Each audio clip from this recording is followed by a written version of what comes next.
Welcome to Bannur వారి వంటిల్లోనండి. ఈరోజు మనము ముల్లంగితో పచ్చడి ఎలా చేసుకోవాలో చూద్దాము. దానికని నేను ఆవాలు, ఇంగువ నూనెలో వేసి పోపు వేసిన దాన్ని గిన్నెలో వేసి ఉంచుకున్నాను. ఇటువైపు ఇప్పుడు చూడండి పచ్చిమిర్చి, ముల్లంగిని ముక్కలు చేసుకున్నాను కదా, దాన్ని వేసి వాడ్చుకుంటున్నాను. నూనె కూడా వేసి కొద్దిగా ఉప్పు, పసుపు వేసి దాన్ని వాడ్చుకుందాము. ఇప్పుడు చూడండి ఇది మెత్తబడిపోయింది. మనకు వాసన కూడా తగ్గింది. నానబెట్టుకున్న చింతపండు కూడా ఇందులోకి వేసేసాను. ఇప్పుడు ఇదింతాను చల్లారిందండి. ఈ ముక్కలన్నీ ఇప్పుడు మిక్సీలోకి వేసేసాను, జార్లోకి. కొద్దిగా ఆవాలు, మెంతులు పొడి వేసి మిక్సీ చేసుకుంటున్నాను నేను.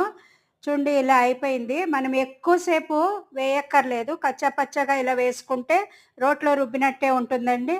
చూడండి చాలా రుచికరంగా ఉంటుంది. దీన్ని ఇప్పుడు పోపులోకి వేసేసాను. థ్యాంక్స్ ఫర్ వాచింగ్ అండి.